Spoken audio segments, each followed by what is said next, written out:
Salut à tous, j'espère que vous allez bien. Alors aujourd'hui, nouvelle vidéo, on va donc parler des animaux de compagnie. Et oui, on va donc parler de ces petites bébêtes qui nous rendent la vie si jolie pour certains et qui sont vraiment une aide précieuse au quotidien. Alors pourquoi est-ce que j'ai eu l'idée de vous parler des animaux de compagnie? Parce que ça y est, notre petite Clochette vient d'avoir ses 1 an. Et oui, ça passe très vite. Voilà, elle grandit très vite et elle nous remplit toujours autant de bonheur. Alors c'est vrai que quand les personnes me demandent une analyse de budget, je me rends compte que très souvent quand je leur demande s'ils ont des animaux, c'est quelque chose que ces personnes ont tendance à oublier de me dire. Ah oui, j'ai 2 chats, ah oui, j'ai un chien et 2 perruches, ou ah oui, j'ai des poules. Et donc c'est vrai que quand on a des animaux de compagnie, il faut absolument établir un budget pour eux aussi, pour éviter tout simplement que votre budget mensuel ne soit flingué au premier pépin. Alors évidemment pour les personnes qui n'ont jamais eu d'animaux de compagnie, ça va peut-être vous aider à prendre en compte les dépenses dont on ne pense pas forcément toujours. Donc évidemment j'ai essayé de lister ces fameuses dépenses avec mon expérience avec Clochette, et comme ça peut donc vous faire, vous donner des petites idées concernant justement ce budget spécial animal de compagnie. Alors évidemment toutes les personnes qui ont un animal de compagnie vont vous dire que ça apporte de la joie dans leur vie. Ça nous c'est vraiment le cas avec Clochette. Elle apporte de la joie, de la bonne humeur. Quand on est triste elle vient près de nous. Enfin voilà, c'est vraiment de la joie et de la bonne humeur. Quand on rentre elle est tout de suite contente. On sait que quelqu'un nous attend à la maison. Alors ça peut paraître un petit peu bizarre mais c'est la vérité. On sait qu'elle est là et qu'elle nous attend. Les filles voilà, c'est ses meilleures copines hein. Les filles s'en occupent vraiment très bien. Mais c'est vrai que il ne faut pas aussi nier que ces petites bêtes, elles ont un coût, et un coût qui n'est pas négligeable.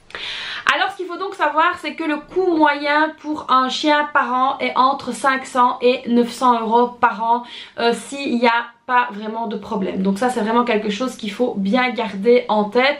Alors ça peut varier hein, d'une race à l'autre, etc. D'un chien à l'autre, ça peut vraiment varier.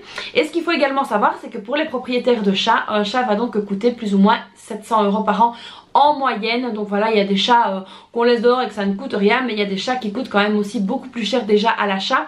Et puis en plus de ça, il faut donc s'en occuper vraiment beaucoup. Donc voilà, tout dépend, la race, etc. Alors il y a donc des dépenses pour les animaux de compagnie à considérer.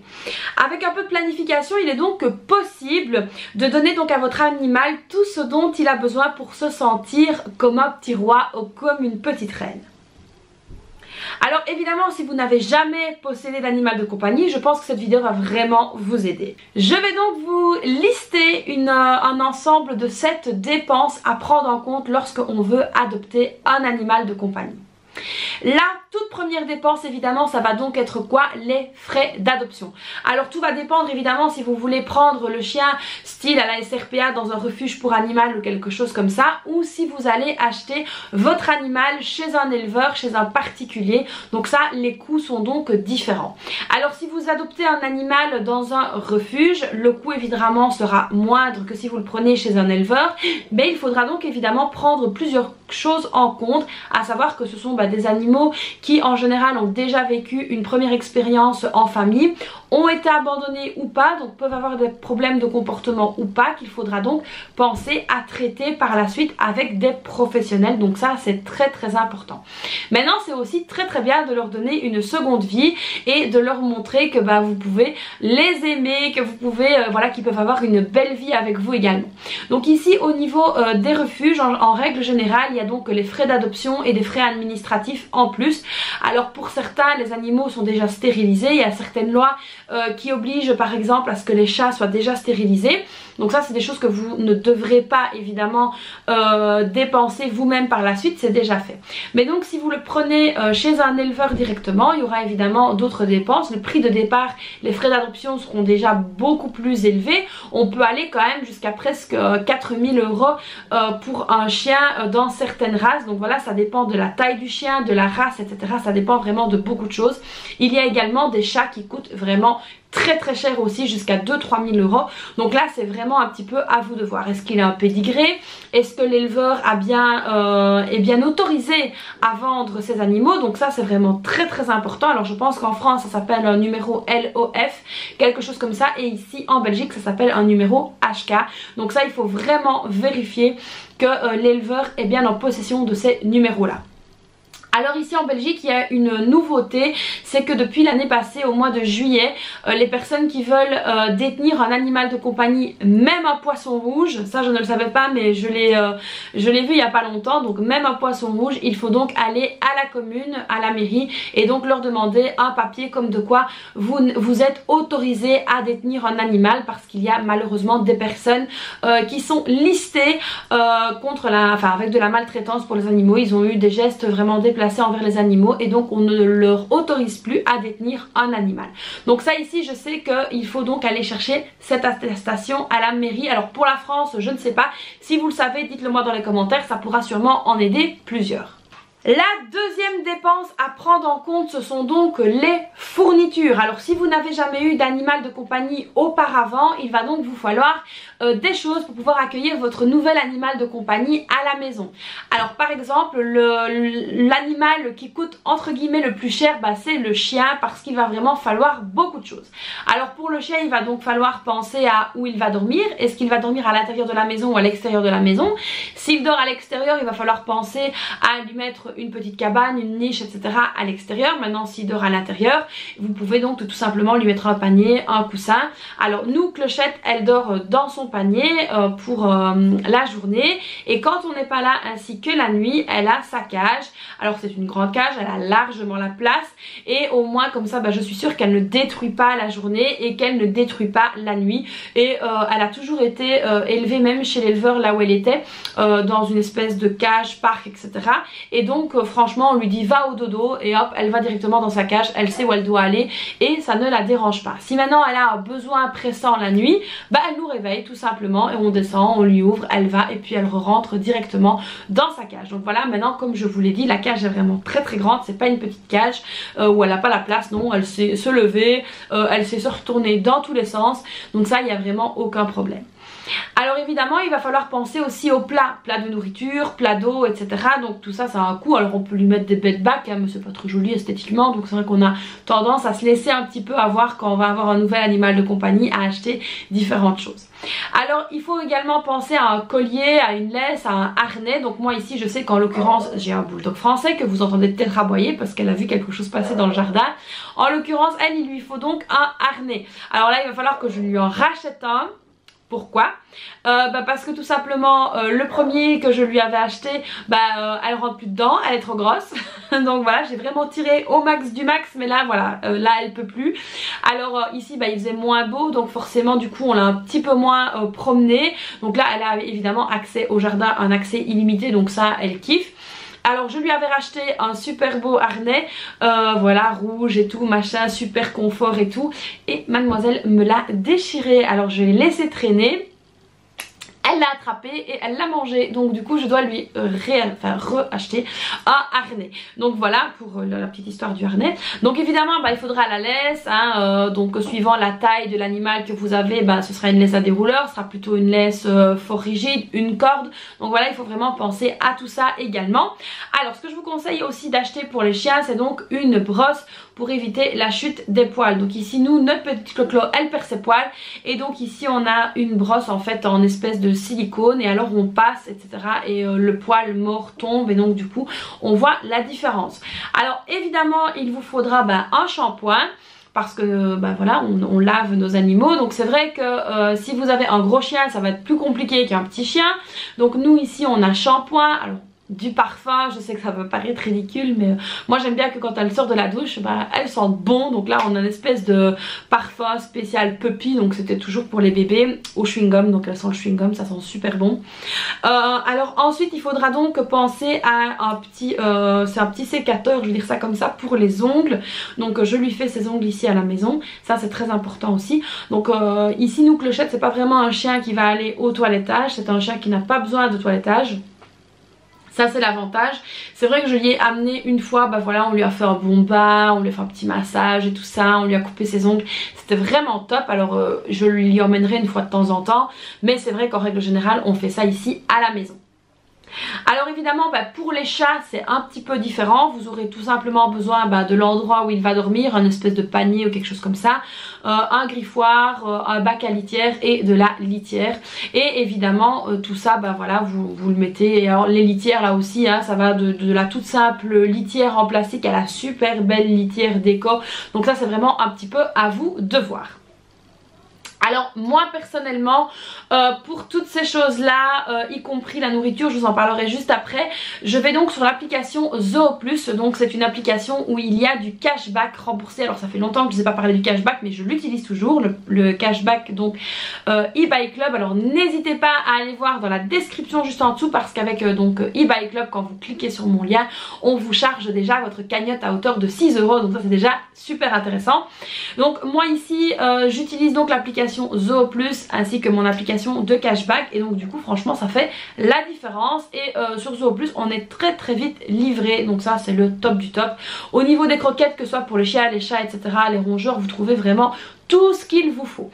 Alors aussi un coup pour certains animaux, c'est les poules. Alors on n'y pense pas toujours comme ça, mais c'est vrai que les poules ça a un certain coût de démarrage, je vais dire ça comme ça. Alors qu'est-ce que j'entends par coût de démarrage? C'est qu'il va vous falloir évidemment un poulailler, etc. Il va falloir faire certaines adaptations au niveau de votre jardin. Alors les poules, on peut leur donner évidemment des restes de nourriture, mais pas tout. Il faut aussi penser à leurs petites graines, aux grains de maïs, etc. Il faut vraiment essayer de penser à plein de choses. Maintenant au niveau des poules, il y a parfois des dépenses imprévues. Si par exemple vos poules attrapent des poux, ça c'est très régulier. Il va falloir donc traiter ces poux. Et puis alors aussi il faudra penser à protéger votre jardin de la venue de nuisibles comme les rats par exemple. C'est vrai que très souvent les propriétaires de poules signalent avoir des rats. Alors nous ici dans la région il y a quand même assez bien de rats, et du coup les personnes qui ont des poules trouvent ce problème là, donc elles ont dû voilà, protéger, etc.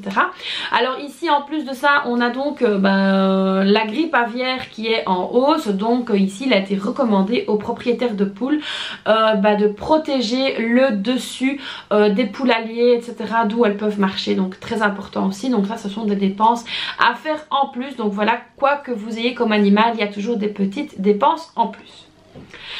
Le troisième point, c'est donc la nourriture. Ça va donc être une des dépenses qui va être la plus grande, tout simplement la plus importante, parce qu'il faut évidemment nourrir ces petites bêtes. Alors donc moi Clochette, pour nourrir, à vous cacher, elle mange un peu de tout. Elle mange aussi bien de la pâtée que des croquettes, que du riz, que du saumon. Parfois je mets du saumon, c'est très bon pour les poils.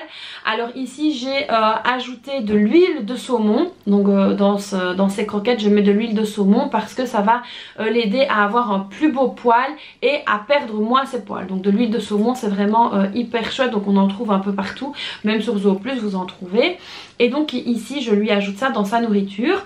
Alors j'essaye de prendre de la nourriture pas spécial bulldog français, mais où il y a du poisson, etc., parce que c'est vraiment ce type de nourriture qu'ils ont besoin. Alors certains animaux vont devoir avoir de la nourriture adaptée s'ils ont des problèmes digestifs, s'ils ont des problèmes de sensibilité au niveau de la peau, etc. Et donc ça, faites bien attention parce que ça coûte beaucoup plus cher évidemment. Alors très souvent c'est donc le vétérinaire qui va vous conseiller. À ce niveau là c'est la même chose pour les chats. Il faut donc bien penser à toutes ces dépenses en plus. La quatrième chose, ça va être donc très important, c'est donc les frais médicaux à prévoir. Alors il y a plusieurs possibilités, soit vous faites donc une enveloppe fonds de secours spécial animal, et donc comme ça s'il y a besoin d'aller chez le vétérinaire pour une intervention ou la visite de contrôle, vous avez directement dans l'enveloppe. Maintenant si vous avez peur de devoir intervenir pour une grosse intervention chirurgicale, n'hésitez pas également à penser aux assurances, comme les mutuelles un petit peu, donc pour les animaux. Nous ici en Belgique on a Santé Vet, je ne sais pas si vous l'avez en France. C'est a priori celle qui est la plus intéressante. Moi personnellement je n'ai pas souscrit d'assurance pour Clochette. Mais voilà, ça c'est un petit peu voilà, c'est un petit peu au bon vouloir de chacun, c'est un petit peu suivant votre expérience, etc. Donc n'hésitez pas à aller voir et à comparer les prix pour vous éviter de vous retrouver avec des frais médicaux énormes. La cinquième dépense, ça va être quoi? Les jouets. Alors c'est vrai que les animaux de compagnie ont besoin d'être stimulés, d'avoir une stimulation mentale, et donc vous allez vouloir investir dans des jouets, tout comme je l'ai donc fait avec Clochette.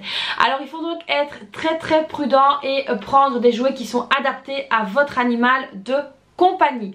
Moi personnellement je sais que Clochette, tout ce qui est petit nounours, etc. On a fait l'expérience, même on va dire les poètes tout mous, en 2 coups de cuillère à peau ils sont déchiquetés, ils sont en miettes. Donc ça évidemment maintenant je n'en achète plus, je lui en ai acheté assez bien, et puis quand je me suis rendu compte qu'après 15 minutes le jouet était bon pour la poubelle, c'était vraiment inutile. Donc j'essaye maintenant de trouver des jouets qui sont très rigides, qui sont très durs, et ça elle kiffe. Alors il y a évidemment les jouets de stimulation. Qu'est-ce que c'est? Ça va être par exemple des petites boules où vous allez entrer dedans des petits bonbons, etc. Et puis ça tout simplement, moi en tout cas elle kiffe. Elle le retourne dans tous les sens, elle l'envoie dans tous les sens pour essayer d'attraper les biscuits. Donc ça voilà, ce sont des petits jouets comme ça de stimulation qui sont pas mal. Alors si votre chien est petit, essayez aussi de penser aux os à mâcher, mais ce ne sont pas vraiment des os, ce sont des os en plastique, et ils peuvent faire leurs dents dessus. Donc ça c'est vraiment très chouette. N'hésitez pas à investir là-dedans. Alors évidemment il y a tout ce qui est friandises, etc. Donc les Dentastix, les os à mâcher. Alors qu'est-ce qu'il y a aussi? Il y a des os, c'est de la, enfin c'est du cartilage qui est donc rempli de moelle. Alors ça Clochette elle adore, et elle reste des heures et des heures et des heures dessus. Donc elle peut vraiment faire ses dents, et en plus apparemment c'est très bon, donc elle aime ça.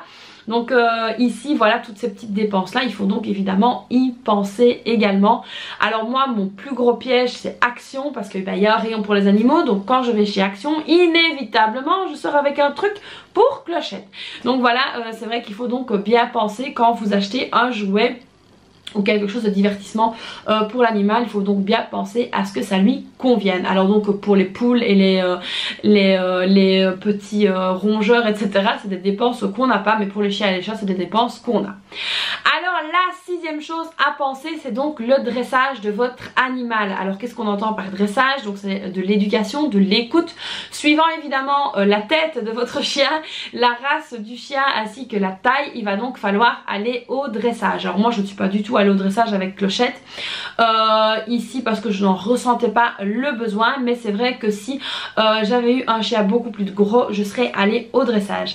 Alors ici en Belgique, je ne sais pas si en France c'est la même chose, mais il y a des races de chiens, notamment les Rottweiler, où il est obligatoire d'aller au dressage avec son chien. Voilà, il y a des races comme ça, comme les American Staff, où le dressage est obligatoire. D'ailleurs si vous avez des gros chiens, moi je vous conseille tout de suite d'aller au dressage avec, parce que au moins vous aurez des bonnes techniques pour le faire écouter et le chien vous écoutera. Donc ça, il faut également penser à ce coup de dressage qui peut s'avérer suivant certaines races très important.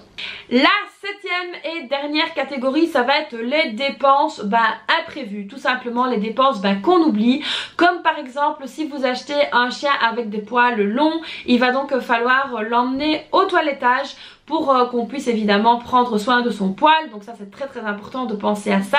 Il y a aussi donc le détartrage des dents par exemple, c'est quelque chose qu'il faut penser aussi pour votre animal. Donc tout ça c'est dans les dépenses un petit peu oubliées, un petit peu imprévues. Alors j'ai donc parlé du dressage, donc ça dépend ça si votre animal en a besoin ou pas. Alors vous pouvez partir dans l'idée que vous avez un petit chien et qu'il n'en a pas besoin, et puis qu'au final il se retrouve têtu comme une mule, et que là vous deviez aller au dressage. Donc ça peut faire partie des dépenses imprévues. Alors par exemple tout ce qui est les petits œufs à mâcher, etc., c'est des choses qu'on ne pense pas toujours, mais c'est des choses voilà qui sont un petit peu inévitables. Quand on a un chien, on a envie de lui faire plaisir, hein, comme je dirais pas comme un enfant, mais quasiment pas loin. Mes filles en tout cas adorent acheter des trucs à Clochette, et donc du coup voilà, il faut donc penser à tout ça aussi. Donc voilà les amis, ici je vous ai donc donné les 7 dépenses, les 7 postes de dépenses qui sont donc presque indispensables pour vos animaux de compagnie pour prévoir leur arrivée en toute sérénité. J'espère évidemment que ces petits conseils vous auront plu. Alors n'hésitez pas à me dire dans les commentaires si vous avez d'autres conseils à préconiser quant à l'adoption d'un animal de compagnie. Donc voilà voilà les amis, moi je vous fais plein de bisous et puis je vous dis à très vite pour une prochaine vidéo. Bye bye.